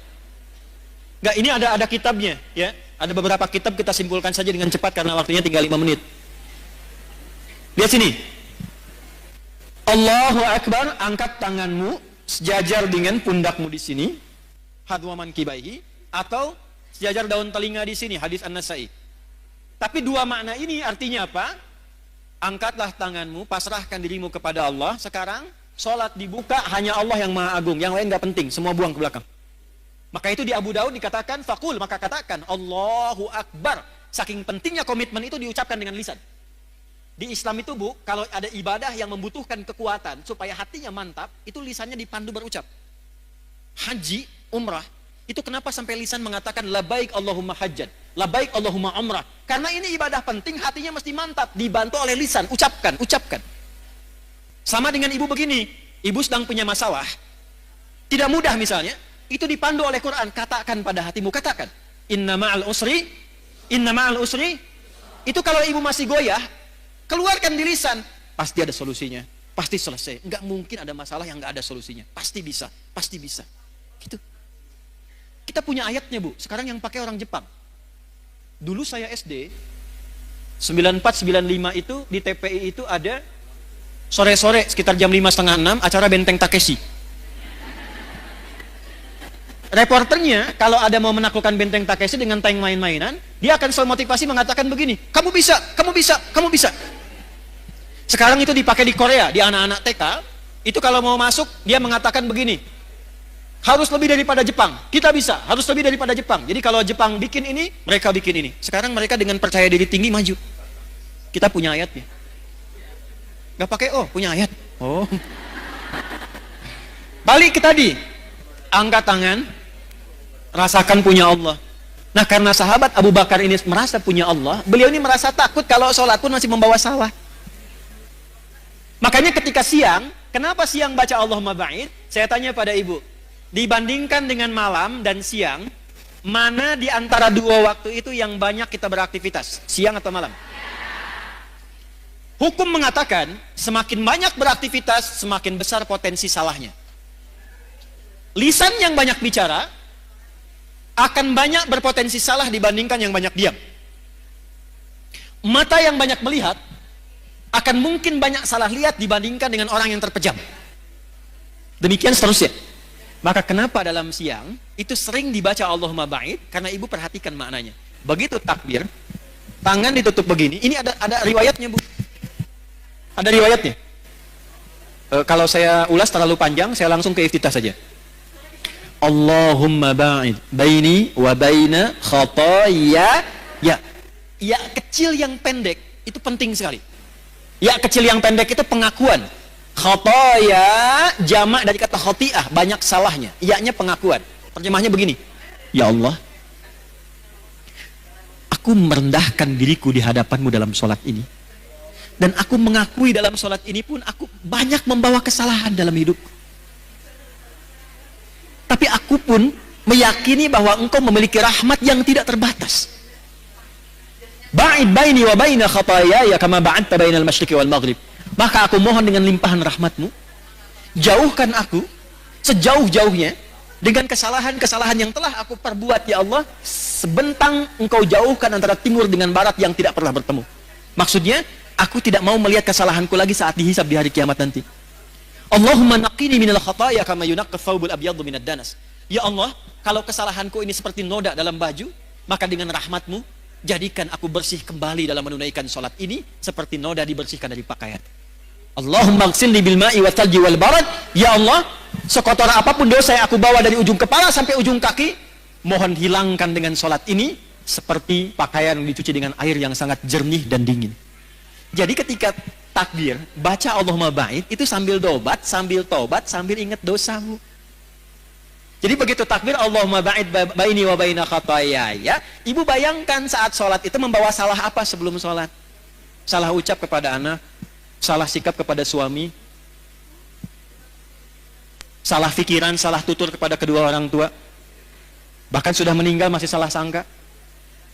Gak nyangka ya ibu saya dulu begitu, nyangka. Orang yang bilang gak nyangka sedang nyangka. Maka ketika bertakbir mengucapkan tadi sambil tobat dia. Ini ada sejarahnya, Bu. Asalnya begini sholat itu, irsal. Makanya di mazhab Maliki masih begini. Kenapa kemudian setelah itu dituntun begini sedekap?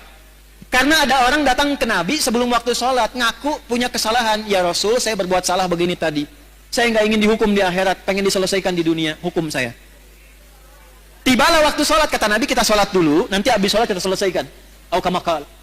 Begitu sholat, turunlah Quran surah 11, Hud ayat 114. Aqimis sholata tarafain nahar wa zulatan minal lail innal hasanati yudhibnas sayyi'at. Maka selesai salam, Nabi meninggalkan tempat sholat, dikejar oleh orang ini. Ya Rasul, tadi saya minta dihukum dulu, saya punya salah. Saya nggak mau dihukum di akhirat. Kata Nabi, au kama qala, Allah sudah menurunkan satu ayat yang menghapuskan kesalahanmu tadi. Aqimis sholata, tunaikan sholat dengan benar. Tarafain nahar wa zulatan minal lail. Naharnya didahulukan di kedua sudut siang dan bagian waktu malam. Innal hasanati yudhibnas sayyi'at. Kalau engkau kerjakan sholat dengan baik, maka sholat itu akan membimbing engkau menghilangkan keburukan-keburukanmu. Yang sering banyak kesalahan terjadi bukan karena faktor luar, tapi karena tak mampu mengendalikan nafsu yang ada dalam diri ini. Ini, di sini tempatnya. Ada orang lewat gak nyapa ibu, terus ibu simpulkan, sombong ya dia, iya ya. Padahal dulu saya yang bantu dia loh, katanya. Mungkin dia sedang buru-buru, Bu. Mungkin sedang ingin ke dokter, mungkin sedang sakit gigi. Cuman karena salah kesimpulan di sini, akhirnya yang terjadi salah persepsi, salah sangka, terjadilah kemudian hal yang tidak diinginkan. Maka apa yang terjadi? Ini yang salah. Biasanya yang kurang-kurang baik digambarkan dengan yang kiri. Ini bukan ngarang-ngarang ya. Ini ada ilmunya, ada kitabnya. Nadharat fi ma'ani shalah, asrarus shalah, di antara kitab-kitab yang menuliskan tentang makna dalam gerakan dan bacaan salat. Kenapa kini didahulukan begini? Ingin menunjukkan pesan begini. Yang pertama, sumber keburukan manusia itu ada di sini. Kalau salah menjaga, seringkali berbuat salah digambarkan dengan yang kiri. Kalau engkau pernah berbuat salah, tutupi dengan kebaikan tangan kananmu dan jaga kehadiran hatimu ini supaya engkau jadi orang baik untuk selamanya. Makanya ketika ibu bertakbir dalam sholat, Allahu Akbar, tangan ini komitmen bahwa ibu akan berubah jadi orang baik. Karena merasa punya Allah. Itulah kalau malam, kenapa yang dibaca wajah tuh, ya, bahkan ditambahkan dulu dengan doa pembuka. Allahu Akbar kabira itu, Bu, satu di antara 12 doa iftitah. Ditambahkan wajah tuh, itu gabungan dua doa. Yang satu menghadirkan Allah dulu supaya merasa punya Allah. Allahu Akbar kabira, alhamdulillahi katsira, wa subhanallahi bukratan wa asila. Tertanamlah rasa punya Allah dalam hati dengan kalimat itu. Baru dibaca. Wajjahtu wajhiya lilladzi fataras samawati wal ardh hanifan muslima wa ma ana minal musyrikin. Inna salati wa nusuki wa mahyaya wa mamati lillahi rabbil la syarika lah wa bidzalika umirtu wa ana awwalul muslimin. Perhatikan kalimatnya. Ya Allah, di keheningan malam ini aku pasrahkan diriku sepenuhnya padamu. Engkaulah Tuhanku. Kalau aku selama ini sholat, selama ini ibadah, aku selama ini hidup, perhatikan, atau engkau wafatkan aku di detik ini ya Allah, hamba pasrah. Lillahi rabbil alamin, hanya untukmu saja penguasa segala alam. Tapi bila engkau beri kesempatan aku hidup setelah sholat ini, aku ingin berjanji menjadi pribadi yang lebih baik dan tidak akan pernah musyrik selama hidup.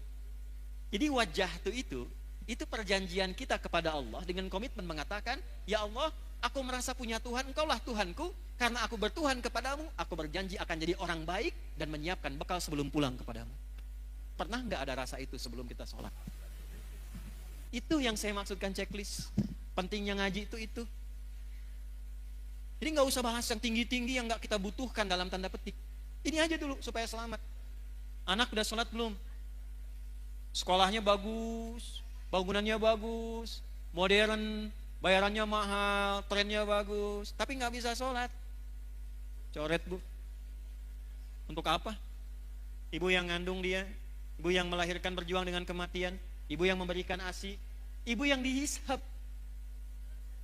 Terus ibu tempatkan anak itu di tempat yang tidak mengenal Tuhan yang memudahkan ibu lahiran. Memudahkan anak itu dalam kandungan. Terus ketika ibu meninggal, dia pun gak mampu menyolatkan ibu. Lantas untuk apa selama ini pengorbanan yang ibu lakukan? Ini penting saya katakan, karena saya pernah menangani kasus dulu di Jakarta. Awal-awal saya kembali dari Tripoli. Tentang hukum anak meng-hire orang-orang lain untuk menyolatkan kedua orang tua yang meninggal. Karena dia gak tahu cara nyolatkannya bagaimana. Pada sekolah tinggi sampai ke luar negeri. Checklist, Bu, latihan dari kecil anak-anak. Dari kecil, kenalkan Allah. Zakat, punya cita-cita ya Bu ya. Yang penting ibu bisa zakat selama hidup. Nggak harus ibu pikirkan banyaknya. 1000, alhamdulillah. 100, alhamdulillah. Niatkan selama hidup bisa zakat. Usaha. Kalau cuman pengen kaya, yang belum punya iman pun sudah banyak Bu yang kaya. Itu bukan persaingan. Beda cara berpikirnya. Saya ini dagang supaya saya bisa zakat. Karena saya punya Tuhan, namanya Allah. Saya pengen taatin Allah. Saya pengen bisa infak. Ya Allah, beri kemampuan saya untuk zakat. Bulan ini 25 juta aja ya Allah. Zakat itu berapa persen? 2,5%. Jadi kalau ibu minta zakat 25 juta, ibu minta rezeki 1 miliar itu. Zakat. Walaupun 100 ribu, walaupun 100 rupiah. Maksud saya begini, ketika nanti dihisab di hari kiamat, dipanggil. Ibu Siti Aisyah. Syahadat, checklist. Salat, checklist. Zakat, checklist. Nggak akan dilihat, Bu. Malaikat itu nggak senang gosip. Nggak ada kata malaikat, Bu Aisyah cuma 100 ya? Iya, nggak ada. Yang ada itu cuma checklistnya. Zakat, checklist. Nggak akan dilihat berapa banyaknya. Kita pengen saat dipanggil dan disebutkan Iqra kitabak kafa binafsikal yauma 'alaika hasiba. Baca kitab hisabmu. Begitu dibaca, saya pernah zakat, alhamdulillah. Puasa aman, karena tanpa modal. Ya kan? Aman. Yang belum aman itu masuk nggak ke waktu puasanya. Makanya banyak berdoa. latihan. Sekarang latihan puasa ya. Sehari latihan dulu. Kamis puasa lagi. Nanti berhenti dulu. Sya'ban banyakin puasa sunnah. Rajab itu sehari, 2 hari, 3 hari. Ya. Nanti Sya'ban tambahin banyak. Jangan kebalik. Rajabnya dibanyakin, Sya'ban berhenti. Walaupun tidak salah, tapi kalau konsep Nabi nggak begitu. Kalau Rajab itu misalnya Senin puasa, nanti Kamis puasa lagi. Pekan depannya puasa lagi sehari. Kalau Sya'ban dibanyakin. Senin puasa, Selasa enggak, Rabu puasa, Kamis enggak, gitu kan? Nah, Jumat enggak lagi misal gitu kan, ya. Nanti Ramadan full. Checklist. Haji jangan salah baca. Manis tata'a ilaihi. Perhatikan cara menerjemahkannya. Bagi siapa yang ingin mampu berhaji.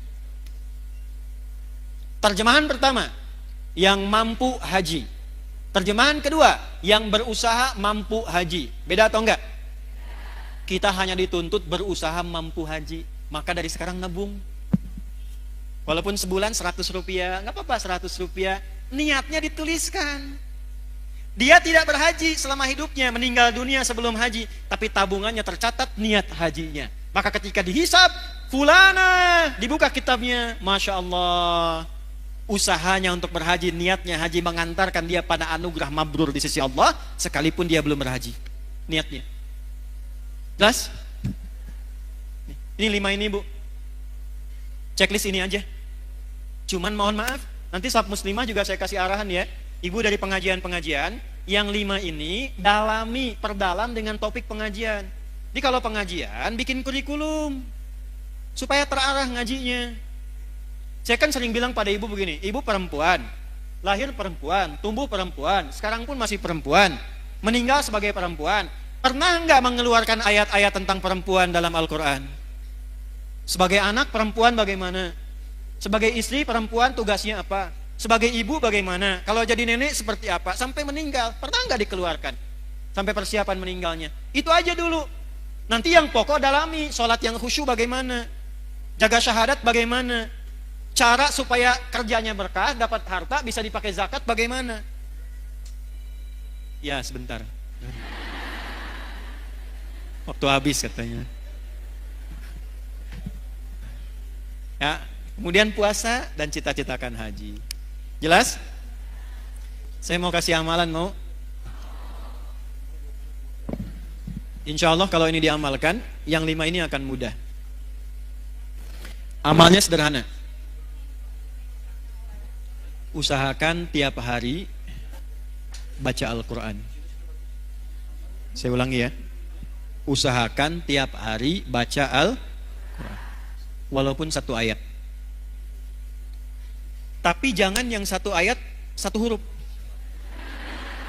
Nun, lumayan. Usahakan ya. Yuk saya ajarkan doa. Ibu boleh rekam, atau yang gak sempat rekam, ini kan nanti direkam. Sekarang live gak? Live ya. Nah, nanti bisa potong dari sini doanya. Boleh diikuti juga. Allahumma ja'alni. Ulangi. Allahumma ja'alni ahlal Qur'anil Karim. Waj'alil Qur'ana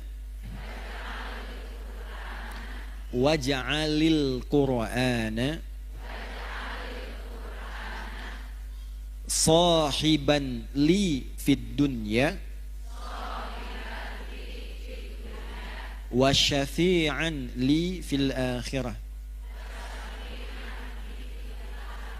Gitu ya. Nah, baca itu setiap selesai sholat, baca Allahumma ja'alni ahlal Qur'anil Karim waj'al Qur'ana sahiban li fid dunya wa syafi'an li fil akhirah. Insyaallah kalau doa itu dibaca dan kita rajin baca Quran tiap hari, apalagi berusaha menghafal Quran, insyaallah kita akan terjaga. Dan ini yang 5 akan dimudahkan. Alhamdulillahirabbil alamin. Demikianlah ceramah yang telah disampaikan oleh guru kita. Semoga setelah mendengarkan ceramah ini kita menjadi bisa dijadikan sebagai wasilah terkabulnya segala doa dan hajat kita semua. Amin ya rabbal alamin. Demikian yang dapat saya sampaikan. Kurang lebihnya saya mohon maaf. Sampai bertemu lagi di video berikutnya. Wassalamualaikum warahmatullahi wabarakatuh. Setelah kita mendengarkan bersama ceramah yang telah disampaikan oleh guru kita, sekarang mari kita lanjutkan aktivitas kita masing-masing. Buat sahabat semua, saya ucapkan terima kasih banyak sudah menyimak video ini sampai selesai. Semoga Allah Subhanahu wa taala melimpahkan rahmat dan karunia-Nya pada sahabat semua. Selamat beraktivitas dan sukses selalu. Wassalamualaikum warahmatullahi wabarakatuh. Pakar-pakar, ulama-ulama mulai meninggal satu-satu, dan yang muncul tiba-tiba orang-orang yang tidak jelas, tapi bisa jadi pengajar agama, jadi ustadz, bisa memberikan fatwa, dan sebagainya. Saya tanya pada ibu, kira-kira dari 5 hal ini sudah terjadi belum sekarang?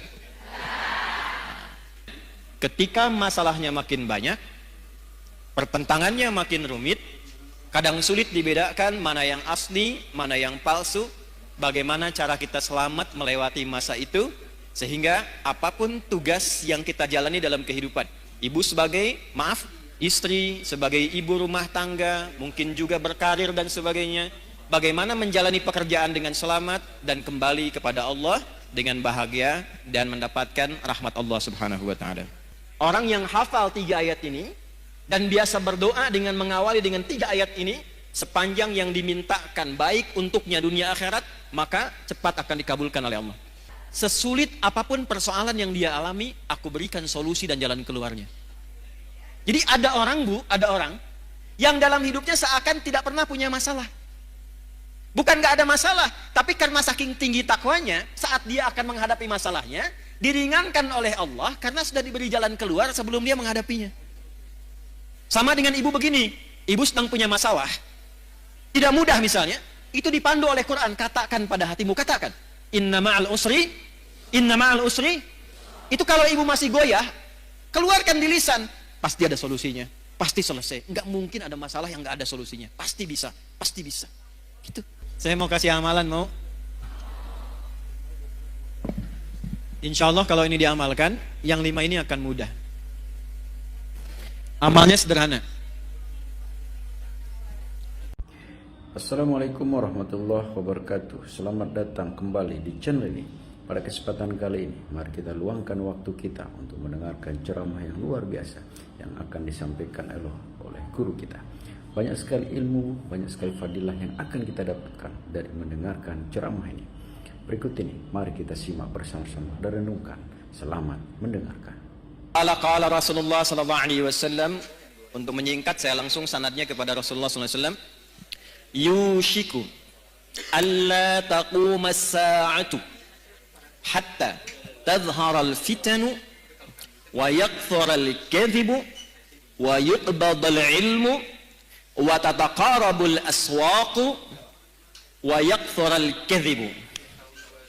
Paham? Tidak. Nanti di perjalanan waktu berganti akan muncul keadaan ganti umat sampai ke ujung dunia berakhir. Sebelum menuju itu, kata Nabi, ada satu keadaan, kondisi yang ditandai di masa itu dengan 1, tadharal fitanu, banyaknya fitnah tersebar. Wa yakthurul kadhibu, banyaknya manipulasi, sehingga sulit dibedakan mana yang benar, mana yang salah. Sedikit-dikit ada masalah, pertentangannya makin banyak. Wa tataqarabul aswaqu, terjadi percepatan digital sehingga tandanya pasar mudah diakses. Ibu dulu kalau ke pasar naik angkot kan, naik ojek manual, beli pulang ke rumah ya. Sekarang diklik barangnya datang ya. Baik. Wa yataqarabu zamanu, nanti waktu terasa cepat. Setahun seperti sebulan, sebulan seperti sepekan, sepekan seperti sehari, sehari seperti sekilatan. Kayaknya baru kemarin ketemu, padahal sudah setahun. Ya, Terjadi sekarang? Wa yuqbadul ilmu, pakar-pakar, ulama-ulama mulai meninggal satu-satu, dan yang muncul tiba-tiba orang-orang yang tidak jelas, tapi bisa jadi pengajar agama, jadi ustadz, bisa memberikan fatwa, dan sebagainya. Saya tanya pada ibu, kira-kira dari 5 hal ini sudah terjadi belum sekarang? Percepatan digital, sudah ada media sosial sekarang. Kalau ibu dulu curhatnya sambil masak, sekarang mau masak sudah bikin status. Teman-teman, kira-kira menu apa ya yang cocok untuk hari ini? Nah, ternyata ketika era itu muncul, masalahnya makin banyak. Jadi penipuannya sekarang bukan hanya offline, bisa jadi online. Saya itu seumur hidup belum pernah mengisi kajian tentang garam, Bu. Tapi tiba-tiba saya lihat video ada tentang garam ruqyah. Videonya adalah saya, suaranya seperti saya, ya. Dan video yang diambil itu video yang menerangkan tentang bersih-bersih, mandi besar. Kemudian dicuplik videonya, diganti frekuensi suaranya menjadi dagang garam ruqyah. Anda bayangkan? Pernah lihat? Berarti sudah terjadi belum eranya?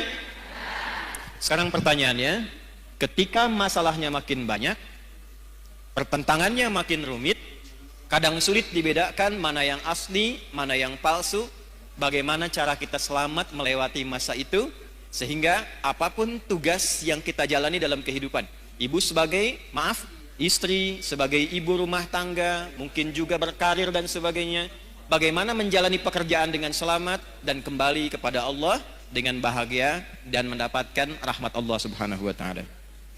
Jangan dulu amin, kita bahas dulu ya. Saya nggak akan tanya ibu kelihatan apa enggak ya. Kelihatan? Belum. Emang belum saya tulis, bisa kelihatan. Ya, satu, kita kasih dalilnya dulu ya, supaya nanti ada landasan di Al-Qur'annya bagaimana, di hadisnya seperti apa. Judulnya Panduan Selamat Dunia Akhirat berdasarkan petunjuk Al-Qur'an dan Sunnah Nabi SAW. Satu, Al-Qur'an surah ketiga Ali Imran ayat 102. Saya kotaki, mohon maaf. Ini nanti diantara ayat yang tiap pekan oleh Nabi disampaikan dalam kesempatan khutbah Jumat. Para suami, para ayah, lelaki itu dikumpulkan di masjid untuk membawa isi ayat ini supaya pesannya disampaikan ke rumah. Jadi penting saya sampaikan pada para laki-laki yang Jumatan, ini bukan kalimat formal untuk membuka hanya sekedar khutbah, bukan. Tapi pesannya bawa ke rumah, jaga istrinya, jaga anaknya, jaga keluarganya dengan isi ayat ini. Dua, kita lanjutkan ke hadisnya. Turunan dari ini ditemukan di hadis riwayat Muslim, Imam Muslim, nomor hadis yang ke-8. Periwayatnya sahabat Umar bin Khattab radhiyallahu taala anhu.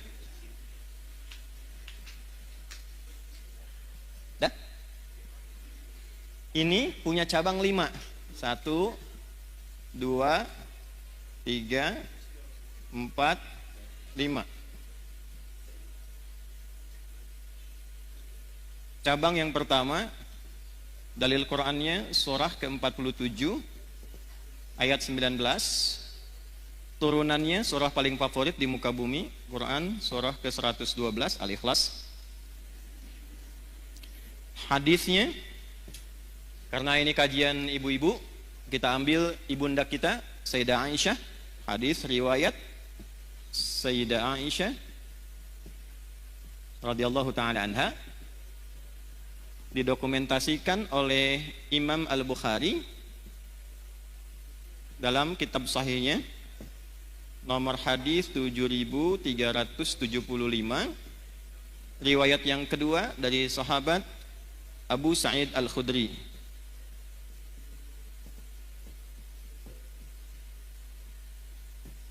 Masih di Al-Bukhari. Ini sudah saya cek ya Bu ya, insya Allah betul. Nomor hadis 7374. Sudah? Ini kisi-kisinya ada yang bawa mobil tadi, Kijang Toyota Sport yang lama, yang biru dongker, platnya 1427 MC. Nah itu ada tulisan di atasnya itu nanti surat yang terkait dengan ini. Di depan ada mobil parkir tadi saya lewat.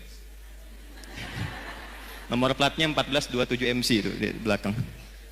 2, ini turunannya, Quran, surah kedua, di ayat 45 sampai 46, plus Quran surah ke-29, ayat ke-45. Hadisnya kita ambil yang sahih juga, hadis riwayat Al-Bukhari, juga hadis riwayat Muslim, yang meriwayatkan sahabat Abu Hurairah. Karena Al-Bukhari sudah, kita masukkan yang Muslimnya supaya lengkap. Nomor hadis 393 sampai 397. Kemudian yang tokoh yang mengalaminya namanya Khalad bin Rafi' Az-Zuraiqi. Nah, sampai ke tokohnya kita cari supaya maksimal. Ya, kita mulai ya. Setiap pekan dalam kesempatan Jumat, Nabi senantiasa membuka khutbahnya dengan satu ayat Al-Quran, satu ayat saja, tapi memberikan pedoman keselamatan yang pokok. Gampangnya gini, kalau ibu ingin selamat di dunia ini, aktivitasnya apapun, mau ibu pebisnis, pedagang, di rumah, jadi perawat, apapun itu, suami kerjanya apapun, ingin selamat kehidupannya di dunia, sampai dijamin selamat pulang ke akhirat, maka pokoknya ada di ayat ini. Jaga ayat ini, amalkan isinya, pekerjaan apapun insya Allah selamat. Ayatnya ada di Quran surah ketiga Ali Imran di ayat 102 yang tadi saya baca di awal pembukaan kajian. A'udzubillahi minasyaitonirrajim. Ya ayyuhalladzina amanu ittaqullaha haqqa tuqatih wa la tamutunna illa wa antum muslimun. Yuk kita bedah pelan-pelan ya. Kita bagi 3 ayatnya. 1, ya ayyuhalladzina amanu.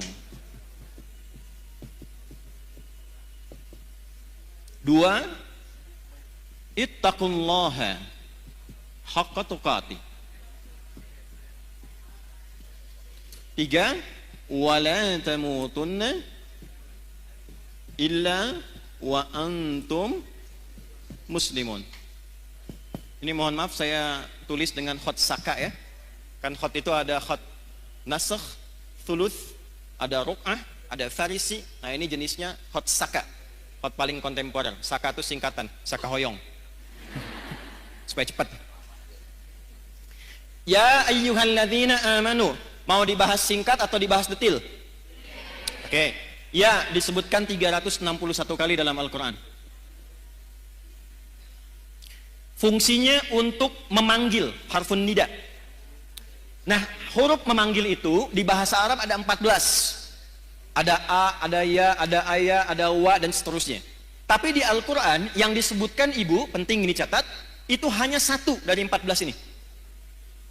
Ini qadarallah kajian kami yang terakhir di disertasinya membahas tentang kajian gramatikal Quran 30 juz dari Al-Fatihah sampai An-Nas.